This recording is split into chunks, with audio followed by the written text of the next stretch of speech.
What's going on, guys?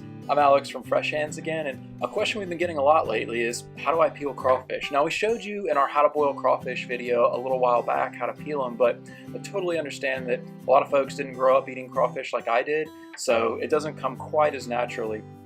When you grow up in South Louisiana and you go to a crawfish boil, from about the age of 2 on, you're expected to just kind of dig in there and start peeling your own crawfish or suffer the consequences, which would be not eating crawfish. So I'm just going to show you guys just a few times how to peel them. It's super easy once you kind of get the hang of it, and you'll find yourself, once you get a little bit of practice in, you'll be eating 10 pounds at a time like nothing. So just a little pro tip here. The first thing I always do if I'm eating just a small batch of crawfish and I didn't do a huge big boil, which we didn't today, we actually went to an event yesterday, so we've got some leftover crawfish and we're just going to eat them this afternoon. It's a Sunday afternoon, beautiful here in North Texas, so we're going to go ahead and just eat them. But if I don't have a big cleanup that I want to do, I'll just take a regular old garbage bag and I'll put it around my crawfish tray. And you can get these crawfish trays just about anywhere. They're like $2 or $1 depending on where you go. But what I do is I take the bag and then I basically put it, so I just wrap it around the tray just like that, kind of inside out.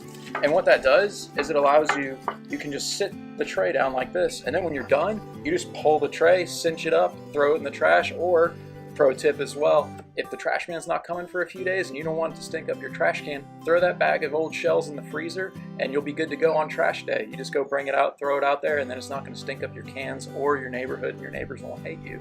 So anyways, I've got a little package of crawfish here, so I'm just going to take them now and dump them out of my tray.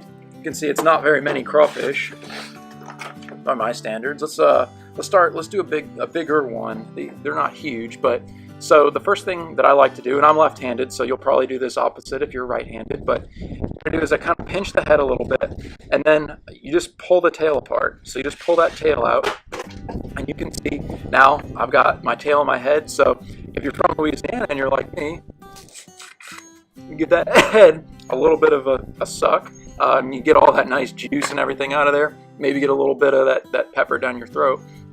But then what I like to do is I hold it kind of like that in my fingers, and then what I do is I squeeze the shell to break it, and then you can peel just about one rung off of there.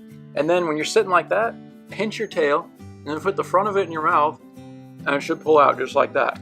Now, if the crawfish are done well, sometimes you can just take it like this, pinch the tail, and then stick the front part of it in your mouth, and then it all should come out like that.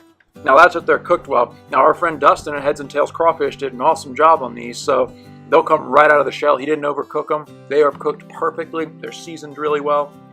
But I'll show you guys again. It's so easy and intuitive. So do that, hold it by the tail there, pinch it just to kind of break that shell up, and then take one, you just need one rung off of there, and then it comes out, see? And then if you want, you can take that vein out. Sometimes I do, sometimes I don't. You miss out on some of the fat that way. It just depends how much you care about your heart, I suppose. But see, it just comes naturally, and you just go and start pulling them out and eat them. Before you know it, you got a whole pile of shells sitting in front of you. So anyways, guys, I hope this helps you at your next crawfish boil. Hope it makes it a little bit more enjoyable for you when you go and you start eating your crawfish. So anyways, let us know what you think about this in the comments below. Hit that subscribe button and the little bell so you get notifications every time we post a new video, which we're going to continue to post new cooking videos just about every week here. So until next time, I hope you go out there and happy cooking.